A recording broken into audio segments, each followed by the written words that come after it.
আমাদের সকলের ভালোর জন্যই তিনি ভোরবেলায় উঠে নগর সংকীর্তন করতে বললেন। নগর সংকীর্তন মানে কি মা? মানে ভোরবেলায় উঠে হাতে তালি দিয়ে হরিনাম করে পরিক্রমা করা। এতে মা কতগুলো কাজ হচ্ছে দেখুন।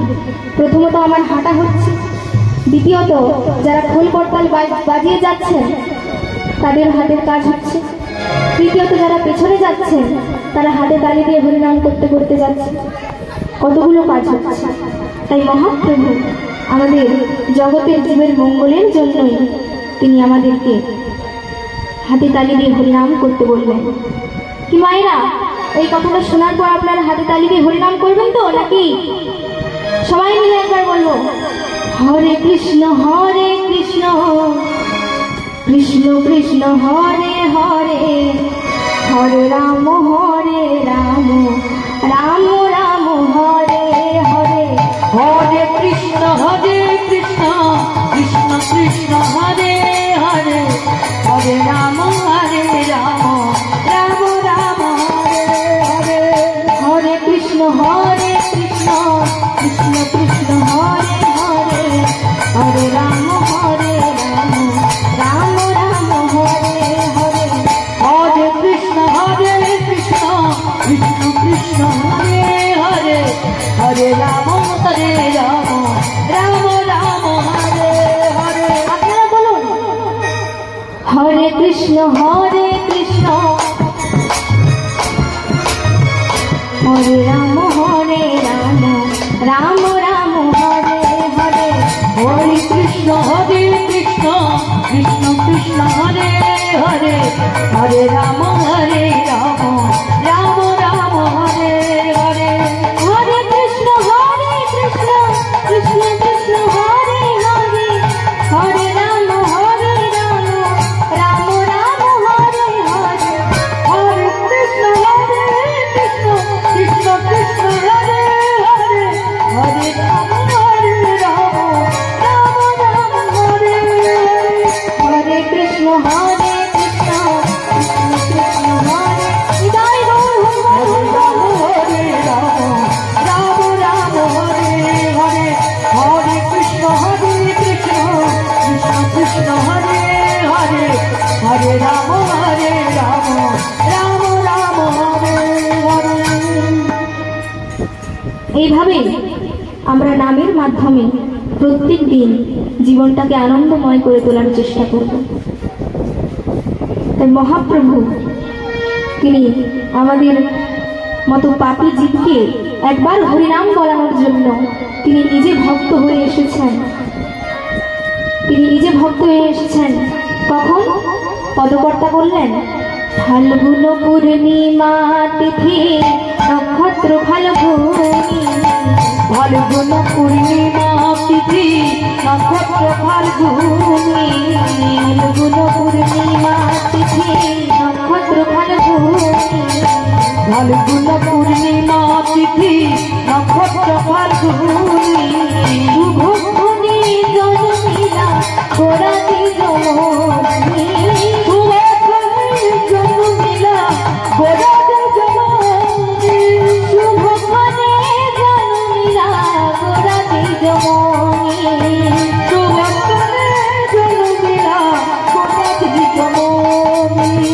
জনমনি লোরে জনমনি লোরে জনমনি লোরে। ওই সচিনন্দন গৌর হরি জনমনি লোরে। সচিনন্দন গৌর হরি জনমনি লোরে।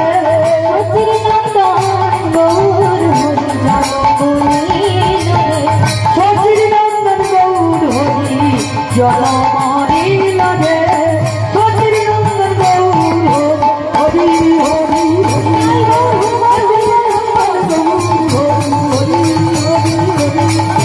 সচিনন্দন গৌর হরি জনমনি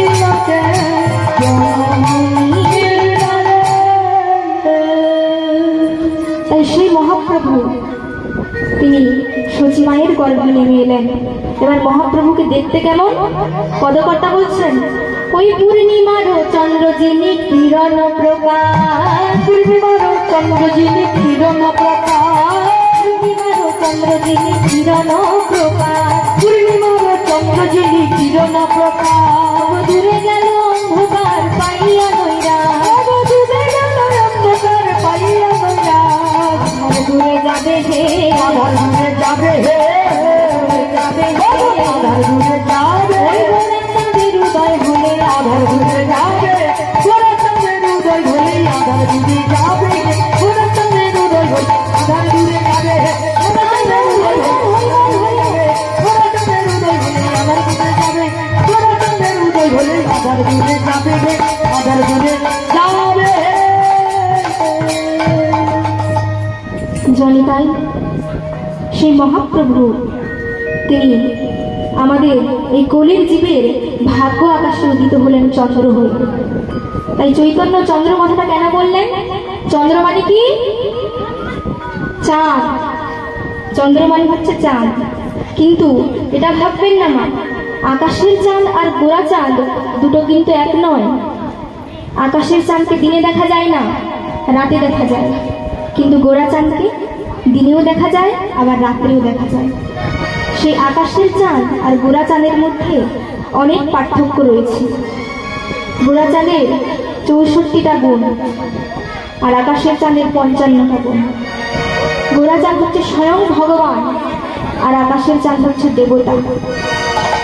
তাই সেই ভগবানের চরিত্র যদি আমরা দেখতে পাই তাহলে দেখব যে তিনি ত্রেতা যুগে, সত্য যুগে অসুর বধ করেছেন, ত্রেতা যুগেও তিনি অসুর বধ করেছেন, আবার দাপর যুগেও তিনি অসুর বধ করেছেন।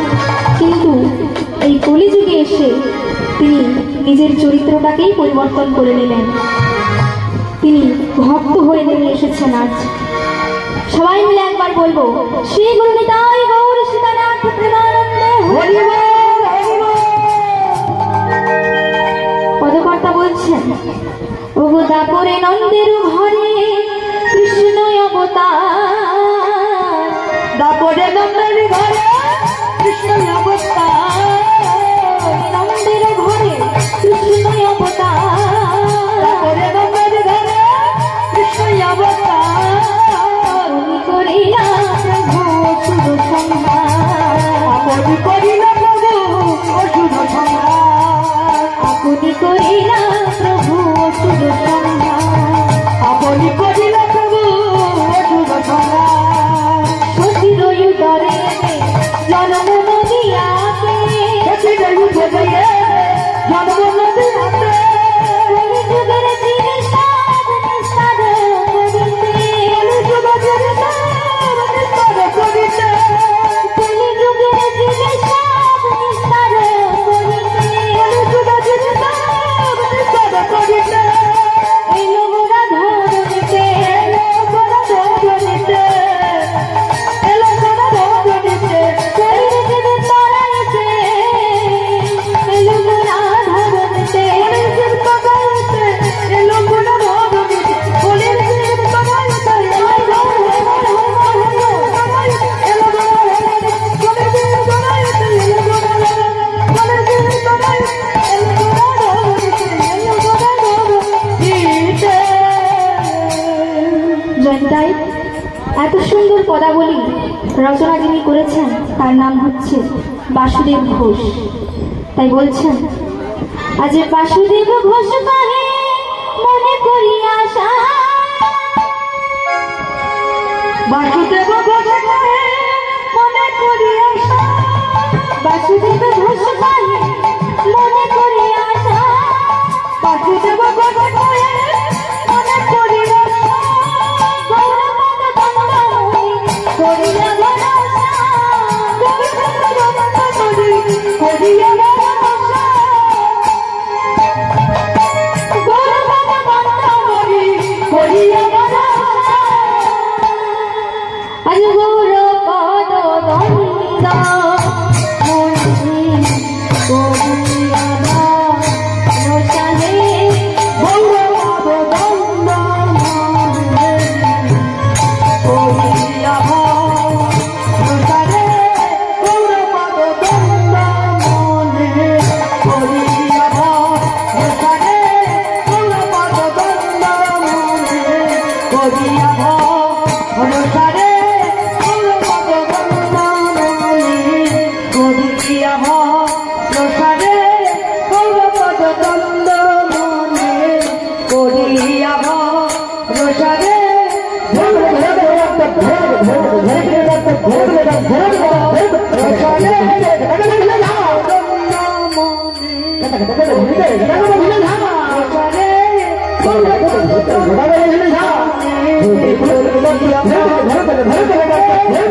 রসাগে গৌরপদ চন্দমনি করি আমার রসাগে গৌরপদ চন্দমনি করি আমার রসাগে গৌরপদ চন্দমনি করি আমার রসাগে গৌরপদ চন্দমনি করি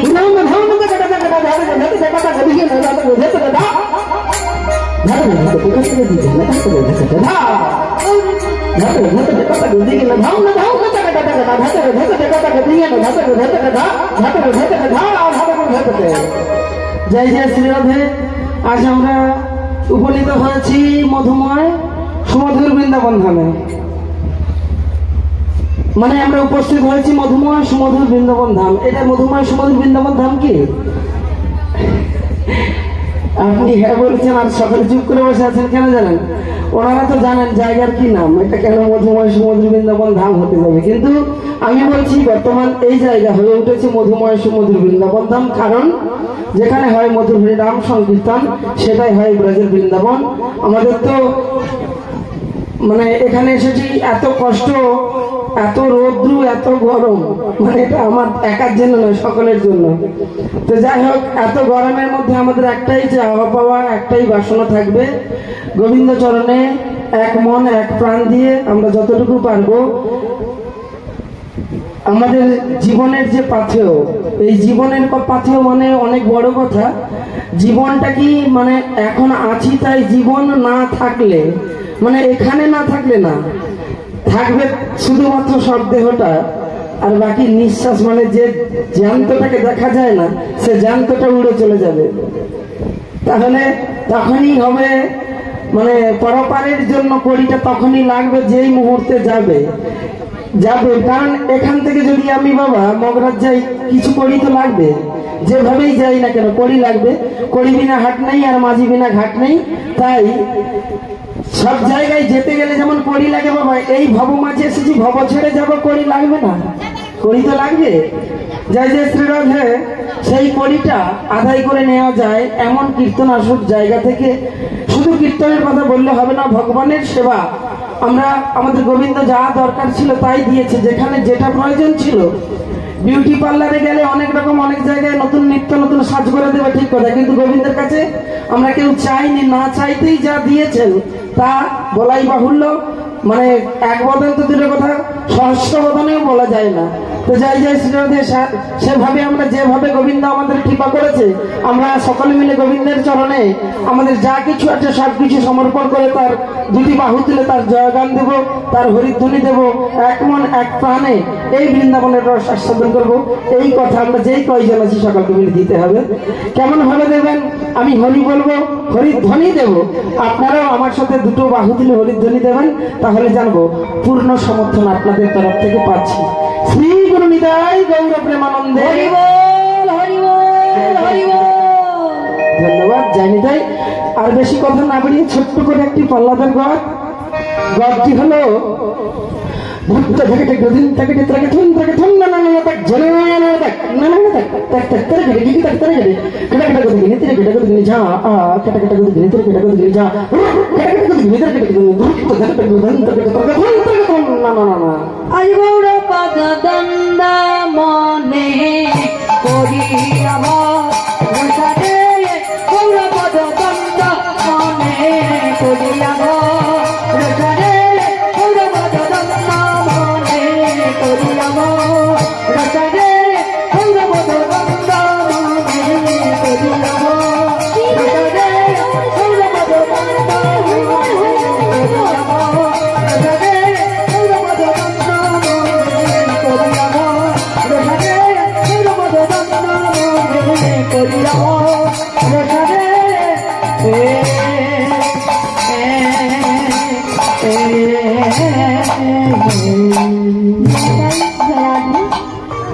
এতক্ষণ আমরা গৌরচন্দ্রিকা শ্রবণ করলাম। ভক্তমণ্ডলী ভক্তিমতী মায়েরা, ভগবান গীতাতে বললেন, ये अथानाम प्रपद्यन्ते ताम तथैव गजानन मम वर्तान वर्तन्ते मनुष्य पाठ सर्वस्व। অর্থাৎ তুমি যদি আমার শত্রু হও তাহলে আমি তোমার শত্রুই হব। তুমি যদি ভাবো যে আমি তোমার ভালোবাসার জন, তাহলে আমি তোমার ভালোবাসার জন। তুমি যদি ভাবো যে আমি তোমার ছেলে, তাহলে আমি তোমাকে মা বলে ডাকবো। তুমি যদি ভাবো যে আমি তোমার বন্ধু, তাহলে আমি তোমাকে সখা বলে ডাকবো। অর্থাৎ যে যেমন ভাবে ভগবানকে ডাকবে, ভগবান সেভাবেই তার কাছে এসে ধরা দেবে। পৃথিবীতে দুজন মানুষ রয়েছেন, একজন হচ্ছে বিখ্যাত, আরেকজন হচ্ছে কুখ্যাত। বিখ্যাত বিশ্বকবি রবীন্দ্রনাথ ঠাকুরের কথা আমরা সকলেই চিনি। তিনি তার সুন্দর ভাষা, সুন্দর জ্ঞানের দ্বারা আমাদের সকলের হৃদয় মাঝে প্রতিষ্ঠিত হয়ে আছে। কিন্তু কুখ্যাত লাদেন, তাকেও আমরা সকলেই চিনি, কিন্তু তিনি কুকীর্তির জন্য বিখ্যাত। তা আজকে যার কথা শুনবো, তিনি হচ্ছেন কুখ্যাত। সারা জীবন চুরি করেছেন, ডাকাতি করেছেন, শেষে তিনি নাকি আবার ভগবানকে পেলেন, আর তারই নাম হচ্ছে ডাকাত হরিদাস। এই ডাকাত হরিদাসের কথা আমরা শুনবো, আমরা জানবো। সেই ডাকাত হরিদাসের কথা জানতে গেলে এই মুহূর্তে আমাদেরকে এই জায়গা ছেড়ে চলে যেতে হবে কোথায়? না, সোজা উত্তর ভারত। উত্তর ভারতে একটা ছোট্ট গ্রাম জাজারিয়া। সেই জাজারিয়া গ্রামের একেবারে শেষ প্রান্তে গভীর জঙ্গলের মধ্যে বাস করে ডাকাত হরিদাস। তার সারাদিনের কাজ কি জানেন না? সারাদিন যা হোক করে দুটো রান্না করে খেয়ে ঘুমোয়, আর সন্ধে হলে চুরি করতে বেরিয়ে যায়। আর সেই গ্রামেই রয়েছেন এক দরিদ্র ব্রাহ্মণ, যার নাম রামরতন শর্মা। বাড়িতে রয়েছে তার স্ত্রী, আর রয়েছে তার একটা 14 বছরের মেয়ে মাধবী, আর রয়েছে গিরিধারী গোপাল। সারা গ্রামে পুজো করে যা পায় তার দ্বারাই তার সংসার চলে। তার কোনো ভয় নেই মা। তিনি জানেন যে আমার বাড়িতে ডাকাত হরিদাস আসবে না চুরি করতে, আর বাকি গোটা গ্রাম আতঙ্কে জড়সড়। সন্ধে হলেই দরজা জানলা সব বন্ধ হয়ে যায়, রাত্রে কেউ ভালো করে ঘুমোতে পারে না। এভাবে একদিন অতিষ্ঠ হয়ে এলেন কোথায়? না, মোড়ল মশাইয়ের বাড়ি। মোড়ল মশাই মানে কি মা? গ্রামের যিনি প্রধান, তাকে মোড়ল মশাই বলা হয়। তা সেই মোড়ল মশাইয়ের কাছে এসে বললেন, মোড়ল মশাই, এর একটা বিহিত আপনাকে করতেই হবে। না, কি হয়েছে? আপনি তো জানেন যে আতঙ্কে আমরা সবাই আতঙ্কিত, আপনিও তো তাই। সন্ধে হলেই দরজা জানলা সব বন্ধ হয়ে যায়, আমরা রাত্রে কেউ ভালো করে ঘুমোতে পারি না, ছেলে মেয়েরা পড়াশোনা করতে পারে না, আবার ভুল করেও পাশের গ্রামের মেয়েদের এই গ্রামে বিয়েও দিতে চায় না। তা এর একটা বিহিত করুন, নইলে কিন্তু এই গ্রাম ছেড়ে আমরা চলে যাব। মোড়ল মশাই মনে মনে ভাবলেন যে না না না, এভাবে গ্রামবাসী যদি গ্রাম ছেড়ে চলে যায়, তাহলে তো আমার সর্বনাশ, তাহলে তো আমার সর্বনাশ। আচ্ছা ঠিক আছে, ঠিক আছে, আগামীকাল বিকাল 5টায় প্রত্যেকটা বাড়ির একজন সদস্য যেন আমার বাড়িতে আসে। সবাই জেনে নিলেন। পরের দিন বিকাল ঠিক 4টায় মেয়ে মাধবী বাবা রামরতন শর্মাকে বলছে, বাবা, ও বাবা, তুমি যাবে না বাবা? তুমি যাবে না মোড়ল মশাইয়ের বাড়ি? বাবা বলছে, মা রে, হ্যাঁ আমি চলে যাব, সন্ধ্যা আরতি কি করবে? বাবা, তোমার কোনো চিন্তা নেই, আমি সন্ধ্যা আরতি করবো, তুমি যাও। তাই মোড়ল মশাই রামরতন বাবু তিনি চলে গেলেন মোড়ল মশাইয়ের বাড়ি। আর মেয়ে মাধবী তিনি আরতি করছেন। গিরি ধারি গোপাল রোজ গোপদুলা ও গয়া পরুক লীলা তবে তোর গিরি ধারি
করুণ তোমার অপরূপ লীলা তব করুণ তোমার। এদিকে মেয়ে আরতি করছে আর ওদিকে আলোচনা সভা বসেছে। মোড়ল মশাই একটা উঁচু জায়গায় বসেছেন, বলছেন শুনুন, আজকে আমাদের আলোচনার বিষয় হচ্ছে ডাকাত হরিদাস। তা আপনারা ডাকাত হরিদাসের অত্যাচারে অতিষ্ঠ হয়ে উঠেছেন, এই তো? আপনারাই বলুন কি করলে ওই ডাকাত হরিদাসের হাত থেকে মুক্তি পাওয়া যায়। তখন একজন উঠে বললেন, মোড়ল মশাই আমার একটা বক্তব্য আছে। না বলুন। না দেখুন, ডাকাত হরিদাস পেটের জন্য চুরি করে নাকি? তা সে যখন খাবারের জন্যই চুরি করে, তাহলে আমাদের গ্রামে তো প্রায় 400টা বাড়ি আছে। আমরা যদি ওর প্রত্যেক দিনের খাবারের দায়িত্ব নিই। তখন আরেকজন উঠে বললেন, মোড়ল মশাই আমার একটা বক্তব্য আছে। না কি বক্তব্য? না দেখুন, সবাই কিন্তু অভাবে চুরি করে। এমন কিছু কিছু ব্যক্তি আছেন যারা স্বভাবে চুরি করে। তা যিনি অভাবে চুরি করে তাকে আপনি খাবার দিলে সে খাবে, সে আর চুরি করবে। কিন্তু যিনি স্বভাবে চুরি করে তার কি করা যায়? তখন একজন উঠে বললেন, মোড়ল মশাই আমার একটা বক্তব্য আছে। না কি বক্তব্য? না দেখুন, স্বভাব কিন্তু পরিবর্তন করা যায়। কিভাবে? না দেখুন, পুরুষ মানুষের স্বভাব পরিবর্তন হয় একমাত্র উপায়ে যদি তার বিয়ে দেওয়া যায়। শুনেছি ডাকাত হরিদাসের নাকি বিয়ে হয়, তার নাকি স্ত্রী নেই, বাবা নেই, মা নেই। ওই ডাকাত হরিদাসের সাথে যদি বিয়ে দেওয়া যায় কারো, তাহলে হয়তো ডাকাত হরিদাসের চরিত্রের পরিবর্তন হবে। মায়েরা, এমন অনেক পুরুষ মানুষ আছেন যারা বিয়ের আগে, বিয়ে করার আগে একেবারে রয়্যাল বেঙ্গল টাইগার, আর যেই বিয়ে হয়ে যায় অমনি ভেজা বিড়ালের মতো হয়ে যায়। তা ডাকাতের বিয়ে দিলে ডাকাতেরও হয়তো চরিত্রের পরিবর্তন হবে। কিন্তু মোড়ল মশাই বললেন, কিন্তু বিড়ালের গলায় ঘন্টাটা বাঁধবে কে, বিয়ে দেবে কে? তখন ওই কুটিল ব্যক্তি মোড়ল মশাইয়ের কানে কানে এসে বলছে, মোড়ল মশাই আমার কাছে একটা সন্ধান আছে যে ওই ডাকাত হরিদাসের সাথে তার মেয়ের বিয়ে দিতে বাধ্য। না কে সে? ওই যে পেছনে বসে আছে না, রামরতন শর্মা। শুনেছি ওর নাকি একটা মেয়ে আছে, 14 বছর বয়স। শুনেছি অভাবের কারণে নাকি মেয়েটাকে বিয়ে দিতে পারেনি। তা দেখুন, ওর মেয়ের সাথে যদি ডাকাত হরিদাসের বিয়ে দেওয়া যায় তাহলে দেখুন সব দিক থেকেই ভালো। ওর মেয়ের বিয়েও হলো, ডাকাতেরও স্বভাবের পরিবর্তন হলো, আর আমরাও একটু শান্তি পেলাম। দেখুন মা, অপরের ঘরে বন্দুক রেখে চলার অনেকের স্বভাব আছে। মোড়ল মশাই অভাবের তাড়নায় তার মেয়েকে বিয়ে দিতে পারেননি ঠিকই, কিন্তু কোনো মেয়ের বাবা কি আছে যে তার মেয়েকে ডাকাতের সাথে বিয়ে দেবে? তখন বলছে, এই যে রামরতন বাবু, আপনি শুনুন, এদিকে শুনুন, আপনার মেয়ের সাথে ওই ডাকাত হরিদাসের 7 দিনের মধ্যে বিয়ে দিতে হবে। যদি 7 দিনের মধ্যে বিয়ে দিতে পারেন ভালো, নইলে এই গ্রাম ছেড়ে আপনাকে চলে যেতে হবে। তা রামরতন বাবু তিনি কাঁদতে কাঁদতে বাড়ি ফিরে আসছেন।